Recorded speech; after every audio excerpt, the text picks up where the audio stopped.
Good morning guys! Ako nga pala si John, isang OFW dati pero ngayon ay didiskarte naman dito sa Pilipinas. Today ay dadahan-dahanin namin itong ating dirty kitchen dito sa may likod. Minamano-mano na nga lang din namin ni Papa Alden. Mahal din kasi kapag kukuha ka pa ng gagawa, nasa 400 tapos yung isa ay 600. So 1,000 isang araw. So kami na lang, dahan-dahanin na lang natin. Ito pala yung aming kinuha na bintana or sliding window. Tinted siya, so salamin siya pagka nasa labas ka and di mo kita yung nasa loob. At ito naman yung bubuhusan pa natin pero hindi ko na siguro kayang tumulong sa kanya kapag nagbuhos dyan dahil marami-rami yan na halo at saka paghahakot, di ko carry.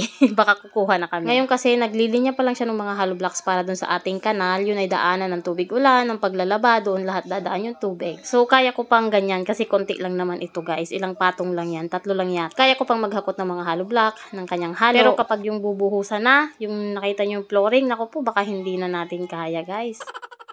Buti at sinisipag itong isa kahit nga napainom na naman yan kagabi ay nakagawa pa rin ngayong umaga. Noon kasi talagang pag yan ang nakainom sa gabi, naku po ang tiyan niyan. Di talaga yan makakabangon sa umaga. Bale, bumili kami ng 3 semento guys. Tapos buhangin bumili siya, hindi ko alam kung ilang kubiko para nga dito sa paglalagay ng hollow blocks at saka yung sa flooring. Kulang pa yung ating semento kasi nga yung flooring madami-daming kailangan na semento yun. Kanina nga ay pumasok si Ella po. So hinatid niya kami ng bandang 8 o'clock. 2 hours lang naman ang pasok ni Ella. So sinundo niya rin kami ng 10 o'clock. Pag uwi ko nga ay tinulungan ko na siya dahil naku po, pawis na dahil tirik na tirik talaga yung araw today. Ang init-init. Si Ella nga ay pinapanood ko muna sa loob ng Mr. Bean kaso nga lang naboring na yata. Ayan, sumunod na dito sa labas. Ang putik-putik pa naman. Sabi niya, samahan ko daw siyang manood ng TV sa loob ng bahay. Kaya pumasok na rin tayo. Kaso nga lang pagpasok ko sa loob ng bahay, ang dami-dami ko palang gagawin. Naku, talaga naman si Mr. Nakapag-prepare na rin pala ng ating pang-lunch. Ayan, tinula. Tulingan pala, hindi tinula. Tulingan, gagataan niya yan. Ayan, meron na rin siyang nyug na napakayo. Ang galing-galingan, nakapag-prepare na pala. Siguro kanina nung hinatid kami ay nakabili na rin siya nitong mga kailangan. So, ayan, nakapaghiwa na rin ng pechay. So, ang gagawin ko na lang ay magligpit dito sa kusina dahil grabe talaga yung kalat simula kaninang umaga. Halos hindi nga matapos yung ligpitin ko talaga.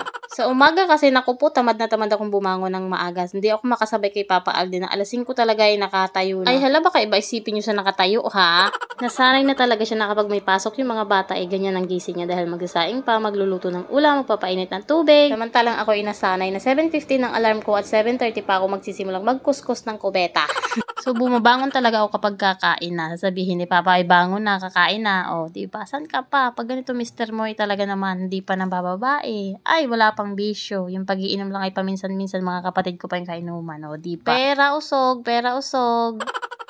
Pagkatapos nga natin sa kusina, tinulungan ko ulit siya. Huli naman na to ng halo niya, kakaunti na. So, tinulungan ko na para matapos na at magluluto pa siya. And yes po, siya pa din po ang nagluluto. Naku, huwag niyo akong palutuin dahil hindi niya magugustuhan talaga. Ewan ko ba sa panlasa naman ng lalaking to. Hindi daw kasi masarap yung luto ko. Ako lang daw yung masarap.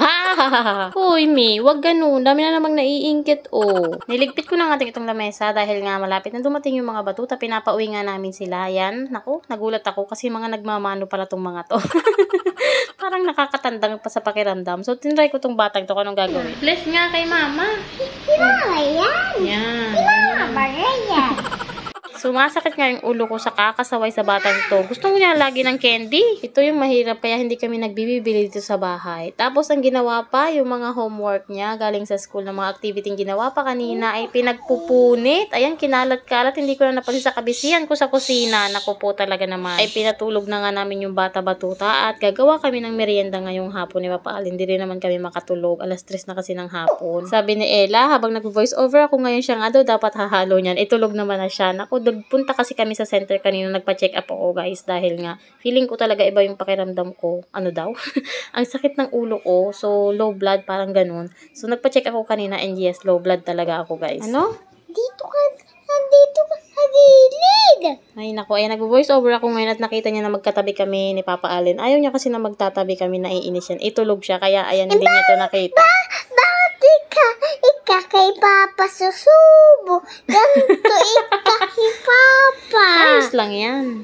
Bakit ayaw mo? Ayaw. Dumating na nga si ate at saka si kuya, sila na nagprito ng kanilang sariling pan. Eh, ngayong dinner naman, nakita ko tong batang to habang nag-i-edit ako. Ay, siya na naglalagay ng mga pinggan. Mas maganda kapag bibigyan mo siya ng gagawin niya. Kasi kapag hindi mo siya binigyan, ako kukulitin ka ng kukulitin kung ano-ano itatanong sa imo. Kaya magsiselfone yan o kaya manonood ng TV. So, ganyan. Binigyan na lang ni Papa niya ng gawain. Diyan mo dyan. Apa tuh pacawa ko? Kayak Opo. Wala akong editor. Meron dun sa loob. Ano? May tinidor yan kasama. Ito nga talaga yung lagi niyang binabanggit nung nagbi-video call kami. Sabi niya, wala na akong kasabay mag-toothbrush. Pero alam niyo guys, ang ganda-ganda talaga ng ngipin niya. Walang kasira sa gira. Kasi mayat-maya talaga yung nagtutoothbrush. Si Jillian noon, ako, bulok talaga lahat ng ngipin niya sa harapan. Kaya hanggang ngayon, nag-iiyak yan paggabi. Sa wakas, dumating na yung magpapagaan ng ating paglilinis dito sa bahay. Ang hirap nga talaga sa pagwawalis. Parang nasanay na ako sa vacuum. Mas mabilis na ngang malilinisan itong mga gilid-gilid ng bintana. Ang hirap kaya pag mano-mano. Nag-aagawan na rin sila kung sino yung maglilinis ng sahig. Wireless na nga din yung in-order namin katulad nung sa amo ko. So, bali, i-charge na lang natin yan kapag nalobat. So, nasa comment section kung saan ako nag-order. Ganito rin ba kayo pag uuwi na kayo sa bahay nyo? Naku po, ikala mo na may nakaapang kahoy na paggatong nakagasol naman, ganito kadumi, mga ilalim. Lalo na tong isang to, malala talaga, parang hindi hinugasan yung ilalim, may gasol lang gamit. Lahat na nga nang nandito, nakita ko, puro maitim talaga, ayan, kala mo yung kahoy ang gamit. Hello guys! May regalo kami kay Papa! Tawag mo si Papa dati. Sabi mo, Happy Valentine's Advance. Regalo ka. Hanapin mo, anak. Siyempre, bukas na yung kayo ba mga regalo nyo sa mga asawa nyo. Sabi mo, may regalo ako sa'yo.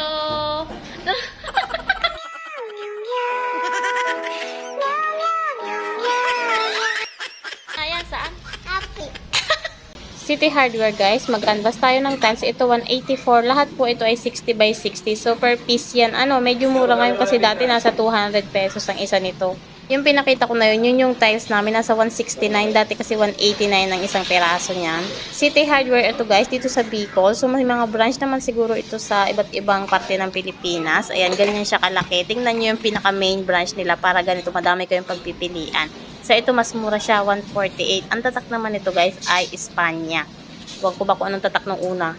Medyo mura-mura dito, around 170 to 180 ang mga price ng tiles. At saka hindi siya yung madulas. Ceramic tiles ito guys.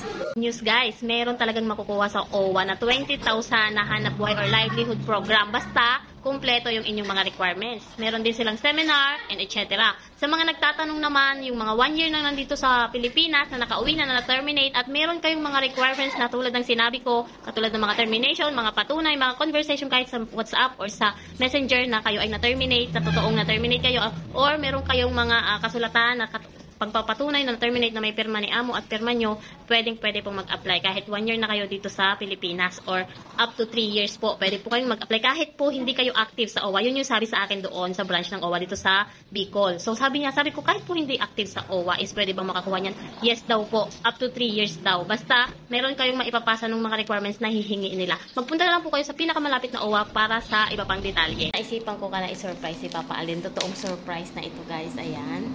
With red horse at pulutan. Deserve niya yan ngayong Valentine's Day.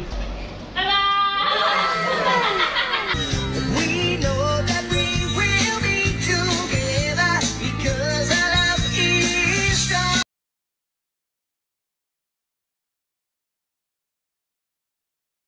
Naniniwala pa ba kayo sa ganito? Yung nagpapatawas o santigwar dito sa Bicol? Baka nagalaw or may natamaan ka na hindi nakikita, yung mga something na ganyan.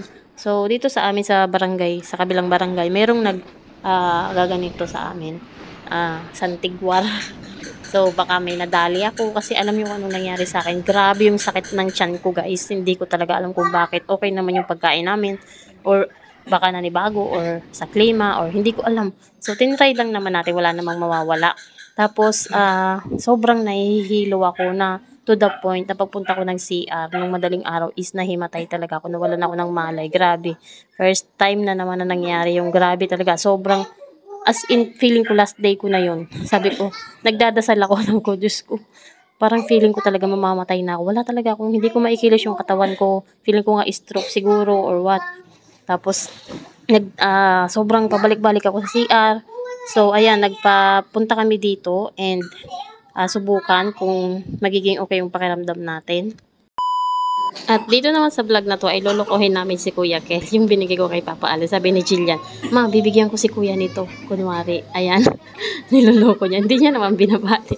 Hindi rin tinanggap ni Kel. Alam niya na eh. Hindi natin mapaprank to. Alam na itong mga social media. Tapos maya maya, ay naku, itong elapot. Kamot ng kamot sa ulo. Yung pala'y madami na namang kuto. So, 3 yung nakuha ko.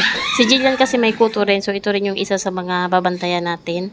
Yung kanilang ulo. Grabe. Talagang napakadami nilang kuto ngayon, tsaka mga lisa-lisa. Kailangan maubos yung mga lisa. Kasi pag naging Kuya Mad yun, yung maliliit na kuto, sobrang kati-kati nung, kaya siguro kamot to ng kamot. Kaya naalis-alis ko yung ilang pirasong kuto. Sana makatulog na to paggabi. Isa din to eh, kaya nalulublad ako guys. Kasi puyat talaga, as in pagising-gising siya. Ang likot-likot niya pa. Hindi talaga kami nakakatulog sa gabi ng diretso. Kasi nga, grabe ang likot. Tapos mayat-maya, iihi, iinom ng tubig. Pagising-gising. So, ito na lang muna for today's video. See you on our next one. Bye-bye. Thank you for watching.